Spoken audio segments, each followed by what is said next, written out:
जय श्री राम सभी भक्तों को, जय माता की। फिर एक नई वीडियो के साथ हाजिर हो गए हैं और आज की जो हमारी वीडियो है इसमें आप बताइए कि अपने मंत्र की ऊर्जा को कैसे बढ़ाएं।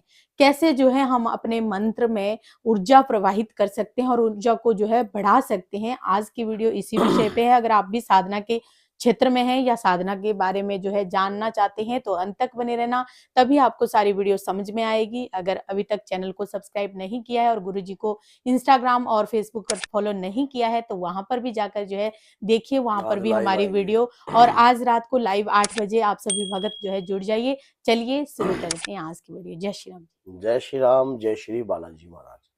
मंत्र की ऊर्जा को जागृत करना, मंत्र में तो शक्ति होती है, ये तो सभी जानते हैं, आप भी पहचानते हो कि कोई भी भगवान की कृपा मंत्रों के द्वारा प्राप्त होती है।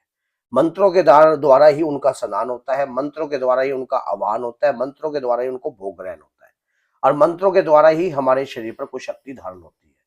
जब मंत्र में ऊर्जा होती है और उस ऊर्जा को हम अगर किसी तरह हम किसी भी मंत्र का जाप लगातार कर रहे हैं तो उस ऊर्जा को लगातार प्रभावित रूप में लाने में हमें क्या करना चाहिए ताकि वो मंत्र, शक्तिशाली मंत्र हमारे शरीर के, हमारे मुख बंद के द्वारा जागृत हो जाए। तो ऐसे में करने के लिए कोई ज्यादा बड़ा कठिन कार्य नहीं है, कुछ अनुशासनों की आवश्यकता है, कुछ नियमों की आवश्यकता है, कुछ ऐसे तरीकों की आवश्यकता है जो आपको अपने जीवन में लागू करने पड़ते हैं। जब भी आप किसी भी मंत्र का जाप करते हो तो आप मंत्र का जाप करने से पहले अपने इष्ट, अपने आराध्य का ध्यान कीजिए, अपने गणपति जी महाराज का आह्वान कीजिए। गणपति जी महाराज का आह्वान आप कोई भी पूजा करते हो, ओम श्री गणेशाय नमः 5 बार उक्त इस मंत्र का भी जाप कर सकते हो या गणपति जी महाराज से प्रार्थना कर सकते हो कि हे विघ्न हरण मंगल करण गौरी सुत गणराज, मैं शरण लियो आपकी रखियो हमारी लाज। तो गणपति जी महाराज का ध्यान किया क्योंकि रिद्धि सिद्धि के वो मालिक हैं। फिर रिद्धि सिद्धि के दूसरे मालिक से आपको आह्वान करना होता है, कौन? जैसे कि हनुमान जी। हनुमान जी वाला अष्ट सिद्ध नवनिधि के दाता है और इनकी कृपा से ही सब कुछ जो है प्राप्त होता है।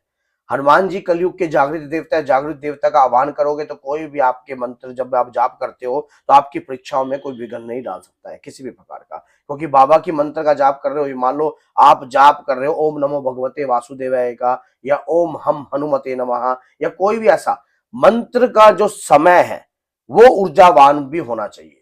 जैसे कि नवरात्रि, गुप्त नवरात्रि, पूर्णिमा, चौदस, अंधेर पक्ष की, चांदन पक्ष की, तो ये जो दिन है ये बहुत ही बहुमूल्य दिन है।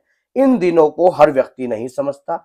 जिन व्यक्तियों को थोड़ा सा ज्ञान उदय हो जाता है या जिनके चक्षु थोड़े जागृत होने लग जाते हैं वो व्यक्ति समय की वैल्यू को समझने लग जाता है। तो जब हमारा मंत्र जो है मतलब जागृत होने लगता है तो क्या कौन सी ऊर्जा जो है हमें अपने शरीर पर महसूस होगी या कौन से संकेत हमें मिलेंगे? ऐसा होता है, देखो मंत्र जब जागृत होता है तो उसके तो अनगिनत संकेत होते हैं, अनगिनत सिम्टम्स होते हैं, क्योंकि आप कौन सा मंत्र जागृत कर रहे हो, हनुमान जी का कर रहे हो, माँ दुर्गा का कर रहे हो या कालका माँ का कर रहे हो, श्री भैरव का कर रहे हो तो या फिर खाटू श्याम का कर रहे हो, जो भी आप मंत्र का जाप कर रहे हो, लेकिन मंत्र में शक्ति कैसे उदय होगी हाँ, ये वही सबसे बड़ी बात है कि आपकी उस मंत्र की शक्ति को बढ़ाना कैसे है।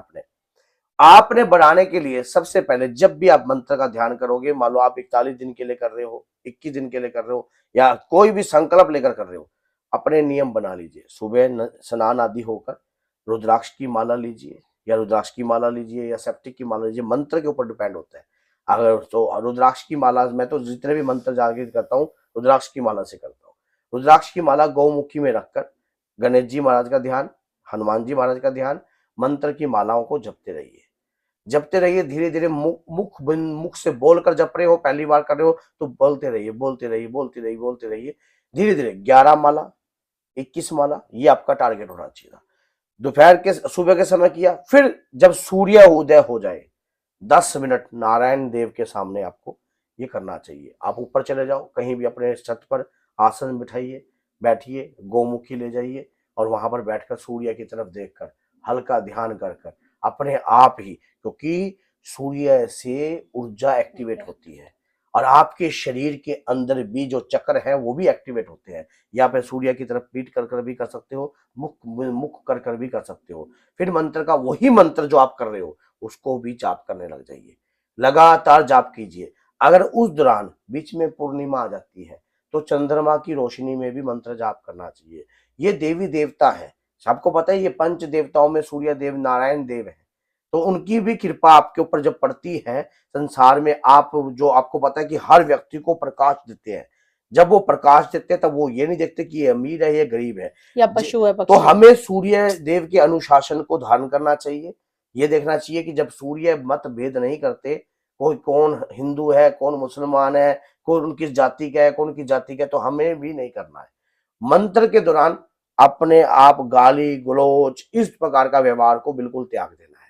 मांस मदिरा गलत प्रकार का सेवन जो है नहीं करना चाहिए। कम बोलना चाहिए, अधिक से ज्यादा नहीं बोलना चाहिए। मानो आपको कम बोलना है, अपने मुख से सिर्फ लिमिट सर, पूरे दिन में कम से कम 100 शब्द से ज्यादा मत बोलिए। कोई जरूरी काम है तो बोलिए, उससे ज्यादा आप मत बोलिए। तो इससे क्या होता है, आपकी एनर्जी जो है वो छीन होती है। अगर आपका कार्य ही बोलने का है तो भगवान से प्रार्थना कीजिए कि हे प्रभु, कि मेरा कार्य तो बोलने का ही है, तो मैं तो सिर्फ बोलूंगा, लेकिन किसी की निंदा चुगली मेरे मुख द्वारा नहीं होगी।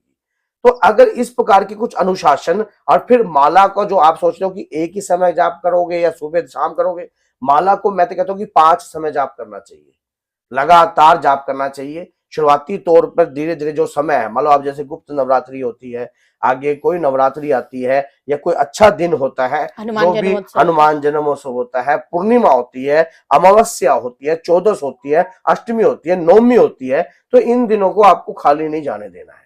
लगातार कुछ ना कुछ विशेष जो है आपको करना चाहिए। मंत्रों की माला को जपते हुए उस दौरान आपको अगर कोई अनुभव होते हैं, किसी भी प्रकार का कुछ पता लगता है, कुछ आपको संकेत पता लगते हैं, कुछ आपको ऐसा लग रहा है, अपने गुरु के द्वारा, अपने इष्ट के द्वारा किसी और से जिक्र ना करिए, या फिर अपना कोई एक ही व्यक्ति, जितना आप जिक्र करोगे उतना अनुभव होने कम हो जाएंगे। जब आप किसी चीज को प्राप्त कर लो गुरु के द्वारा, अगर गुरु है तो बहुत उचित है, क्योंकि आपके साथ क्या संकेत हो रहे हैं, क्या आपको समझ में आ रहा है। कई बार शक्ति दिखने लग जाती है, महसूस होने लग जाती है, स्वप्न में भी अपने दर्शन देती है, दबाव भी देती है, घबराहट भी होती है, तो उस दौरान आपके गुरु जो है आपको सही मार्गदर्शन दे सकते हैं कि इस तरीके को इस तरीके से करना है, ऐसे कार्य करना है।